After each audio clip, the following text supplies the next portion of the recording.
আপনারা যখন আমার এই কথাগুলো শুনছেন, তখন আমি আর এই রক্তমাংসের পৃথিবীতে নেই। আমি এখন সময় আর সীমান্তের বাইরে এক অদ্ভুত অন্ধকার জগতে দাঁড়িয়ে কথা বলছি। কিন্তু সেদিন আমি আপনাদের মতনই একজন জ্যান্ত মানুষ ছিলাম। আমার নাম অনিমেষ চ্যাটার্জি। কলকাতার একটা নামী আইটি কোম্পানিতে টিম লিডার হিসেবে কাজ করতাম। আর 5টা সাধারণ চাকরিজীবী ছেলেদের মতো একটা ছকপাতা জীবন ছিল আমার। ভূত, অলৌকিক ঘটনা বা কুসংস্কার আমি বিন্দুমাত্র বিশ্বাস করতাম না। লজিক আর বিজ্ঞান ছাড়া কোনো কিছুই পাত্তা দেওয়া আমার স্বভাবে ছিল না। কিন্তু ওই একটা রাত আমার সেই অহংকার ধুলোয় মিশিয়ে দিয়েছিল। সেদিন রাত তখন ঠিক 2টো। স্পিডোমিটারের কাঁটাটা 110 আর 120-র মাঝে কাঁপছিল। কলকাতা থেকে শিলিগুড়ি যাওয়ার এই ফাঁকা NH-34 হাইওয়েটা রাতে কুচকুচে কালো আর নির্জন লাগে। আমার এই রাতে হাইওয়েতে থাকার কোনো কথাই ছিল না। কিন্তু রাত 11:30টার সময় শিলিগুড়ি থেকে আসা একটা ফোন কল আমার চেনা দুনিয়াটা ওলটপালট করে দিয়েছিল। মা কাঁদতে কাঁদতে বলেছিল, হ্যালো অনি, তোর বাবার ম্যাসিভ হার্ট অ্যাটাক হয়েছে রে। ডাক্তাররা আশা ছেড়ে দিয়েছে। তুই তাড়াতাড়ি আয়, দেরি করিস না বাবা। তোর বাবা শুধু তোকে একবার দেখতে চাইছে। পরের ফ্লাইটের জন্য অপেক্ষা করার মতো সময় আমার ছিল না। ট্রেনের টিকিট পাওয়া তো প্রশ্নই ওঠে না। ওনার শেষ সময় পাশে থাকতে হবে যেমন করেই হোক। তাই নিজের i10 গাড়িটা নিয়ে একাই রাতের অন্ধকারের বুক ছেড়ে বেরিয়ে পড়েছিলাম। গত 2.5 ঘন্টা ধরে আমি আক্ষরিক অর্থে মৃত্যুর সাথে রেস লড়েছিলাম। চোখ দুটো ঘুমে বুঝে আসছিল, হাত পা ক্লান্তিতে ভেঙে পড়েছিল। ঠিক সেই সময় ড্যাশবোর্ডের জিপিএস স্ক্রিনটা জানান দিল হরিণডাঙ্গা গ্রাম আর মাত্র 3 কিলোমিটার দূরে। সেখানে রাস্তার পাশে একটা ধাবা আছে। ভাবলাম 1 কাপ কড়া চা না খেলে আর চোখ খুলে রাখতে পারবো না। গাড়িটা ধাবার সামনে এসে থামালাম। কিন্তু গাড়ি থেকে নামতেই বুকের ভেতরটা কেমন যেন অস্বস্তিতে ভরে উঠল। হাইওয়ের ধাবাগুলো তো সাধারণত রাতভর লরিওয়ালাদের কোলাহলে গমগম করে। কোথাও ইঞ্জিনের শব্দ, কোথাও চায়ের কাপের চুমুক, আবার কোথাও ড্রাইভারদের আড্ডা। এই সবই যেন এমন জায়গার স্বাভাবিক চেহারা। অথচ আজ যেন সবকিছু অস্বাভাবিকভাবে নিস্তব্ধ। চারপাশটা বড় বেশি চুপচাপ। ধাবার সামনে ছড়িয়ে ছিটিয়ে পড়ে আছে কয়েকটা লাল নীল প্লাস্টিকের চেয়ার আর টেবিল। মনে হচ্ছিল যেন তাড়াহুড়ো করে কেউ উঠে চলে গেছে। হালকা রাতের হাওয়ায় একটা উল্টে পড়া চেয়ার কিঞ্চিত তুলছে, আর তার ঘর্ষানোর শব্দ সেই নীরবতার মধ্যে আরো অস্বস্তিকর হয়ে উঠেছে। কাউন্টারের ওপর একটা পুরনো জরাজীর্ণ লণ্ঠন জ্বলছে।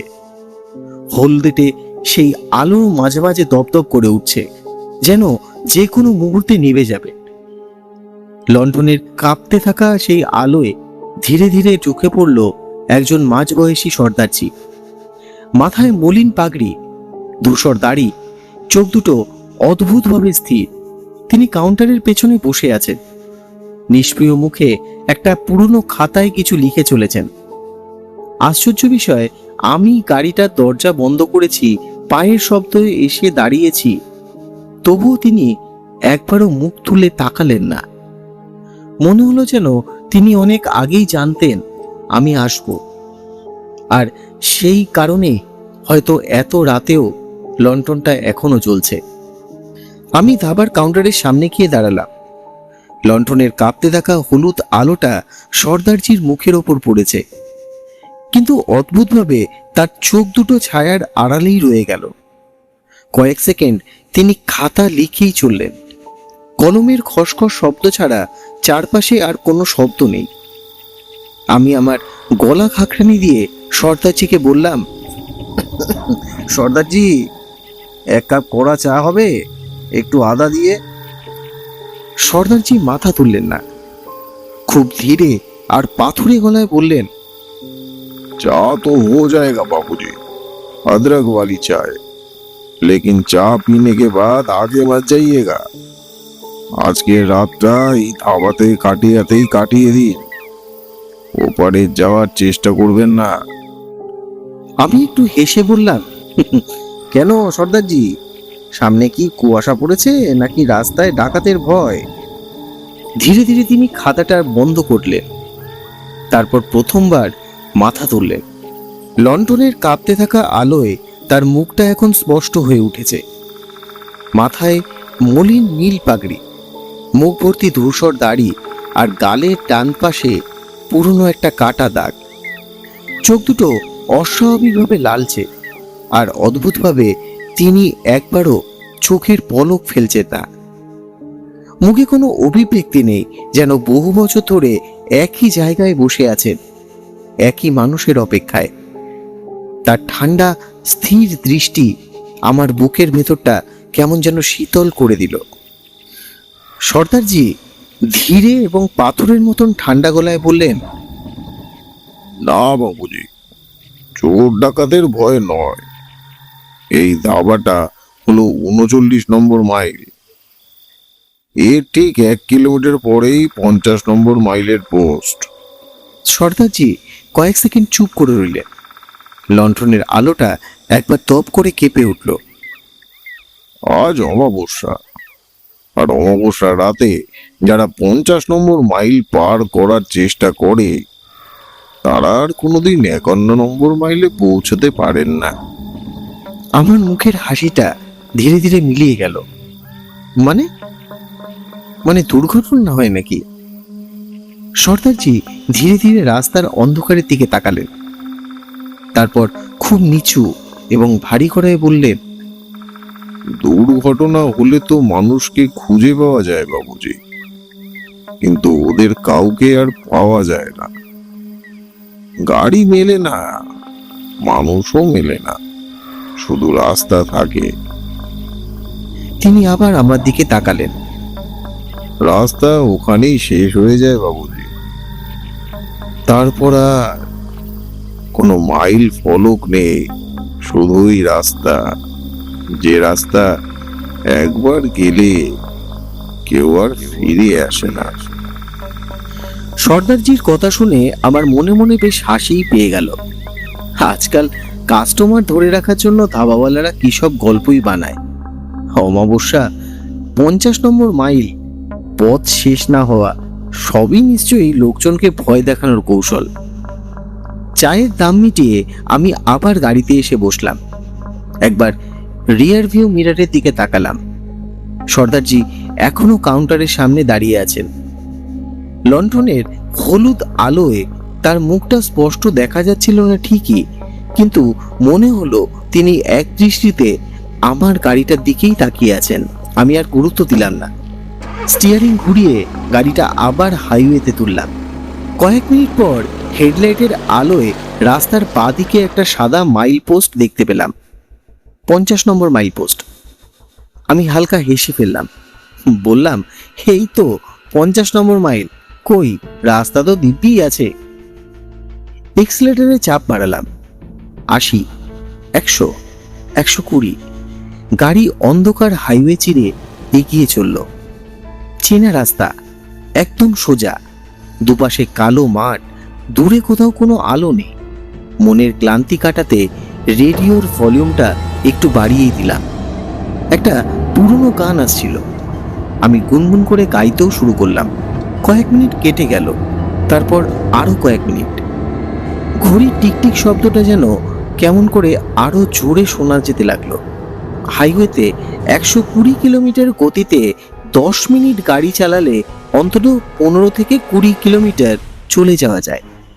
কিন্তু আশ্চর্য বিষয়, একটাও নতুন মাইল পোস্ট চোখে পড়ল না। কোনো পেট্রোল পাম্প নেই, কোনো ট্রাক নেই, কোনো গাড়িও নেই, কোনো সাইনবোর্ড নেই, শুধু একই রকম সোজা রাস্তা। আমি একটু স্থির হয়ে স্পিডোমিটারের দিকে তাকালাম, 120। ঘড়ির দিকে তাকালাম, রাত 1:17। আবার রাস্তার দিকে তাকাতেই বুকের ভেতরটা হঠাৎ কেঁপে উঠল। হেডলাইটের আলোয় রাস্তার বাঁদিকে একটা সাদা পাথর দাঁড়িয়ে আছে। আমি ব্রেক চাপলাম না, গাড়ি এগিয়ে গেল। পাথরটার গায়ে কালো রঙে লেখা 50 নম্বর মাইল পোস্ট। আমার হাত স্টিয়ারিং এর ওপর শক্ত হয়ে গেছে। না, এটা সম্ভব না। আমি তো অনেক আগেই 50 নম্বর মাইল পেরিয়ে এসেছি। তাহলে তাহলে আবার আমি কোথায় এলাম? আর সব থেকে ভয়ের কথা, রাস্তার ওপর তখনও কেবল একটা সংখ্যা দাঁড়িয়ে আছে, 50 নম্বর। হঠাৎ খেয়াল করলাম জিপিএস স্ক্রিনটা কাঁপছে। প্রথমে ভেবেছিলাম নেটওয়ার্কের সমস্যা, কিন্তু পরের মুহূর্তে পুরো ম্যাপটা হঠাৎ মিলিয়ে গেল। রাস্তার নীল লাইনটা অদৃশ্য হয়ে স্ক্রিনে শুধু একটা ফাঁকা কালো ব্যাকগ্রাউন্ড রয়ে গেল। তারপর স্ক্রিনে মাত্র দুটো শব্দ ভেসে উঠল, সার্চিং রুট। আর ঠিক তখনই হেডলাইটের আলোয় রাস্তার বাঁদিকে একটা সাইনবোর্ড ভেসে উঠল। আমি প্রথমে বিশ্বাস করতে পারিনি। বুকের ভেতরটা যেন হঠাৎ বরফ হয়ে গেল। বোর্ডে বড় বড় সাদা অক্ষরে লেখা, স্বাগতম হরিণডাঙ্গা গ্রাম। আমার হাত থেকে প্রায় স্টিয়ারিংটা ছুটে যাচ্ছিল। হে, এটা কি করে সম্ভব? আমি তো হরিণডাঙ্গা গ্রাম ফিরে এসেছি অন্তত 15-20 মাইল এগিয়ে। রাস্তার ছিল ঠিক সোজা। আমি কোথাও থামিনি, কোনো ইউটার্ন নিইনি। তাহলে আবার এখানে কিভাবে? আমি অবিশ্বাসের চোখে রাস্তার বাদিকে তাকালাম, আর আমার বুকের ভেতরটা কেঁপে উঠল। ঠিক আগের মতোই সেই ধাবাটা দাঁড়িয়ে আছে, সেই টিমটিমে লণ্ঠন, সেই ছড়িয়ে থাকা নীল লাল প্লাস্টিকের চেয়ার আর আধখোলা কাউন্টার। আর সবচেয়ে ভয়ের ব্যাপার, কাউন্টারের সামনে একটা মানুষ দাঁড়িয়ে রয়েছে। মনে হলো সর্দারজি, যেন তিনি এখনো আমার অপেক্ষায়। আমি গাড়িটা না থামিয়ে স্টিয়ারিং শক্ত করে ধরে নিজেকে বোঝাতে লাগলাম, এটা হাইওয়ে হ্যালুসিনেশন, চোখের ভুল, ক্লান্তির কারণ হয়েছে। আমি দাঁতে দাঁত চেপে আবার এক্সিলেটারে চাপ দিলাম। ইঞ্জিন গর্জে উঠল। গাড়ি তীরের বেগে অন্ধকার জেরে ছুটতে লাগলো। এবার আমি আর 1 সেকেন্ডের জন্য চোখ সরাইনি। 1 কিলোমিটার, 2 কিলোমিটার, 3 কিলোমিটার। হঠাৎ হেডলাইটের আলোয় আবার সেই সাদা মাইলস্টোন 50। আমার বুকের ভেতরটা ধক করে উঠল। আমি আবারও থামলাম না, স্পিড আরও বাড়ালাম। 120, 130, 140। 5 মিনিট, 10 মিনিট, 15 মিনিট। রাস্তা শুধু সোজা, একই কালো জঙ্গল, একই অন্ধকার, একই নিস্তব্ধতা। কোনো গাড়ি নেই, কোনো ট্রাক নেই, কোনো মানুষ নেই। মনে হচ্ছিল পৃথিবীটা আমি ছাড়া আর কেউ বেঁচে নেই। ঠিক তখনই দূরের একটা ক্ষীণ হলুদ আলো দেখা গেল। আমি ধীরে ধীরে স্পিডটা কমালাম। আলোটা বড় হতে লাগলো, আর কয়েক সেকেন্ডে আমি যা দেখলাম তাতে আমার শরীরে সমস্ত রক্ত জমে গেল। একটা ধাবা, সেই টিমে লণ্ঠন, ছড়িয়ে থাকা প্লাস্টিকের চেয়ার, আর রাস্তার ধারে দাঁড়িয়ে আছে সেই সাইনবোর্ড, স্বাগতম হরিণডাঙ্গা গ্রাম। কিন্তু এবার একটা জিনিস আগের মতো ছিল না।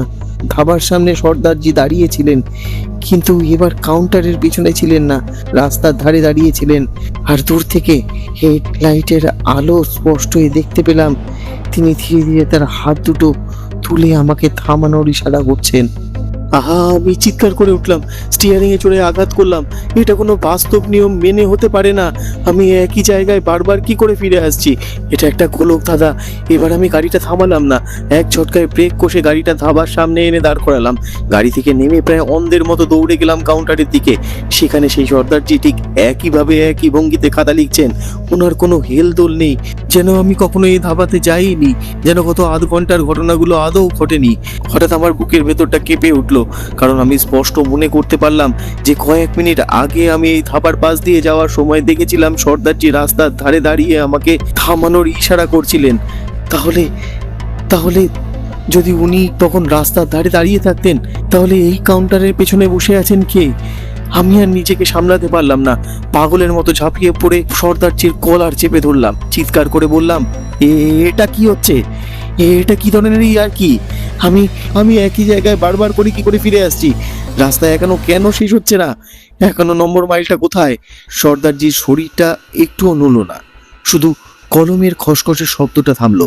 ধীরে ধীরে তিনি মাথা তুললেন আর খুব নিচু গলায় বললেন, বাবুজি, আপনি এখনো ভাবছেন 50 নম্বর মাইলটা পার হয়ে এসেছেন? আপনি তো এখনো সেখানে পৌঁছনি। আমি তো আগেই বলেছিলাম বাবুজি, যারা 50 নম্বর মাইল পার করার চেষ্টা করে তারা আর 51 নম্বর মাইলে পৌঁছাতে পারে না। মানে আপনি কে? এই ধাবাটা আসলে কি? আমি এখান থেকে বেরোবো কি করে? কয়েক সেকেন্ড কোনো উত্তর এলো না। সর্দারজি শুধু আমার দিকে তাকিয়ে রইলেন। তারপর ধীরে ধীরে ওনার ঠোঁটের কোণে একটা অদ্ভুত হাসি ফুটে উঠল। সেটা আনন্দের হাসি নয়, সেটা দুঃখেরও নয়, যেন বহু বছর ধরে একই কথা বলতে বলতে ক্লান্ত হয়ে যাওয়া কাটোর হাসি। খুব নিচু হিমশীতল গলায় বললেন, বাবা, এখানে কোনো ধাবা নেই বাবুজি। আমি স্থির হয়ে গেলাম। সর্দারজি ধীরে ধীরে মাথা তুলে চারপাশের অন্ধকারের দিকে তাকালেন। তিনি বললেন, একটু ভালো করে দেখুন তো, আপনি এখনো এখানে আসেনি। আপনি এখনো আপনার গাড়ির ভেতরেই বসে আছেন। আমার বুকের ভেতরটা কেঁপে উঠল। কারণ কারণ ঠিক সেই মুহূর্তে আমি শুনতে পেলাম গাড়ির ইঞ্জিনের শব্দ একদম আমার পাশ দিয়ে, আর তার সঙ্গে টিকটিক করে বেজে ওঠা ড্যাশবোর্ডের ঘড়ির শব্দ। সর্দারজি ধীরে ধীরে বললেন, আপনি এখনো 50 নম্বর মাইলের সামনে দাঁড়িয়ে আছেন বাবুজি। শুধু সিদ্ধান্ত নিতে পারেননি সামনে যাবে নাকি ফিরে যাবে।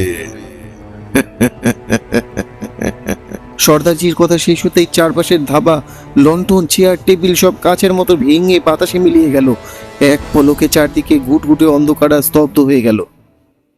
আমি যখন চোখ খুললাম, আমি কোনো ধাবায় দাঁড়িয়ে নেই। আমি আমার গাড়ির ড্রাইভিং সিটে বসে আছি, কিন্তু আমি নড়তে পারছি না। আমার সারা শরীর অবশ। স্টিয়ারিং এর হুইলটা দুমড়ে আমার বুকের পাঁজরের ভেতর ঢুকে গেছে। উইন্ডশিল্ডের হাজারো কাচের টুকরো আমার সারা মুখ চোখে বিঁধে আছে। গা বেয়ে নেমে আসছে গরম রক্ত। আমার চোখের সামনে ভাঙা জিপিএস স্ক্রিনটা শেষবারের মতো জ্বলে উঠে একটা যান্ত্রিক ভাঙা আওয়াজ করতে লাগলো। গাড়ির হেডলাইটের একদিকটা ভেঙে গেছে, অন্যদিকটা শুধু টিমটিম করে জ্বলছে।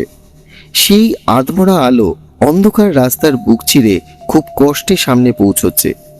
আর সেই ভাঙা আলোয় আমি দেখতে পেলাম 50 নম্বর মাইলপোস্টের গায়ে একটা লাল রঙের গাড়ি দুমড়ে মুচড়ে একটা বিশাল লরির নিচে ঢুকে গেছে। গাড়িটার সামনের অংশটা যেন কেউ হাত দিয়ে মুচড়ে দিয়েছে। ভাঙা কাঁচ, ছড়িয়ে থাকা ধাতব টুকরো, পুরনো তেলের গন্ধ, আর চারদিকে এক অস্বাভাবিক নীরবতা। আমার বুকের ভেতরটা হঠাৎ মোচড় দিয়ে উঠল, কারণ ওই গাড়িটা আমারই। আমার গাড়ির নম্বর, আমার স্টিয়ারিং, আমার ড্যাশবোর্ডে ঝোলানো বাবার পুরনো ঘড়িটাও ওখানে ঝুলছে। আমি কাঁপতে কাঁপতে কয়েক পা এগোলাম। গাড়ির ভেতরের একটা মানুষ স্টিয়ারিং এর ওপর ঝুঁকে পড়ে আছে, মাথা থেকে রক্ত গড়িয়ে পড়ছে, এক হাত ঝোলানো রয়েছে বাইরে। ঠিক তখনই সেই নিস্তব্ধতা চিরে একটা কর্কশ বুটের আওয়াজ আমার দিকে এগিয়ে আসতে লাগলো। অন্ধকার ফুঁড়ে সামনে এসে দাঁড়ালো এক পুলিশ অফিসার। খাকি উর্দিটা ধুলো আর শুকিয়ে যাওয়া রক্তে মাখামাখি, মাথার টুপিটা খানিকটা বাঁকানো। তার হাতের টর্চের তীব্র সাদা আলোটা সরাসরি আমার মুখের ওপর এসে পড়েছে, কিন্তু আশ্চর্য বিষয়, সেই আলোর তীব্রতা আমার চোখে একটুকু লাগলো না। কোনো অস্বস্তি হলো না আমার। আমি কাঁপা কাঁপা গলায় বললাম, অফিসার, এই দুর্ঘটনাটা কখন হলো?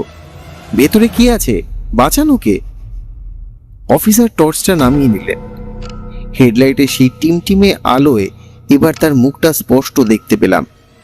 তার মুখের এক পাশটা অদ্ভুতভাবে তুবড়ে গেছে, যেন কোনো ভারী কিছুর আঘাতে চোয়ালটা ভেঙে ভেতরে ঢুকে গেছে। চোখ দুটো একদম স্থির, মণি দুটো সর্দারজির মতো লালচে আর নিষ্প্রাণ। তিনি একটা দীর্ঘশ্বাস ফেলে পকেট থেকে একটা ছোট ডায়েরি বের করলেন।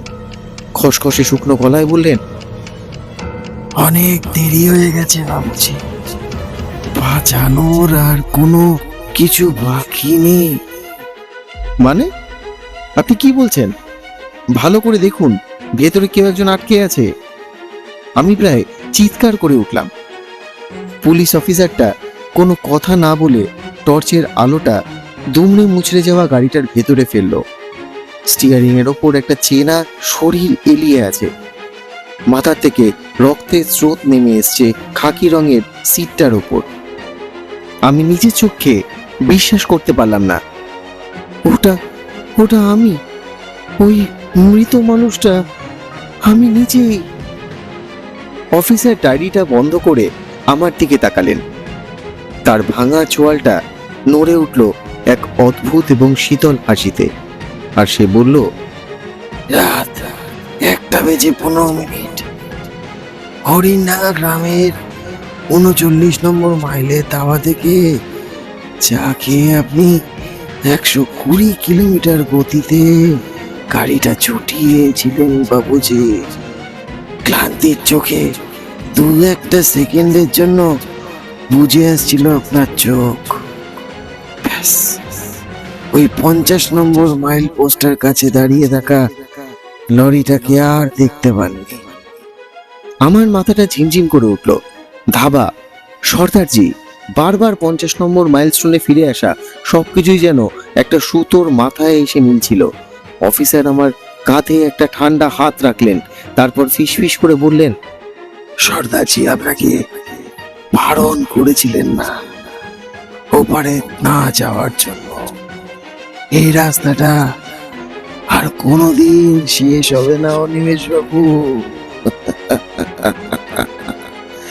যারা এই 50 নম্বর মাইলের লুপে আটকে যায় তারা কোনোদিন 51 নম্বর মাইলস্টোনে পৌঁছতে পারেন না।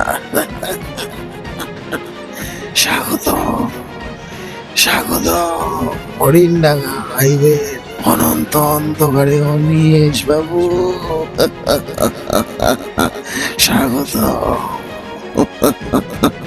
নিজের নিথর দেহটার দিকে তাকিয়ে আমার চিৎকার করে কাঁদতে ইচ্ছা করছিল, কিন্তু আমার গলা দিয়ে কোনো আওয়াজ বেরোলো না। ঠিক তখনই সেই দুমড়ে মুচড়ে যাওয়া সাদা গাড়িটার ভেতর থেকে একটা দেশলাইয়ের কাঠি জ্বলে ওঠার খসখস শব্দ হলো। চমকে উঠে তাকালাম। চেনা টিমটিমে আলোয় দেখলাম আমারই মৃতদেহর পাশে দুর্ঘটনাক্রান্ত গাড়িটার পেছনের সিটে শান্ত হয়ে বসে আছেন সর্দারজি। দেশলাইয়ের আলোয় তার নিষ্প্রাণ লালচে চোখ দুটো জলজল করছে। তিনি একটা সিগারেট ধরালেন, তারপর ধোয়া ছেড়ে চেনা পাথরে গলায় তিনি বললেন, আমি তো প্রথমেই বলেছিলাম বাবুজি, আজকে রাতটা ধাবাতে কাটিয়ে দিন। এই 50 নম্বর মাইলের ওপারে যাওয়ার জেদ যারা ধরে তারা আসলে নিজেদের শেষটাই দেখতে আসে, কিন্তু রক্ত মাংসের অহংকার বড় বিষম জিনিস বাবুজি, কেউ কথা শোনে না।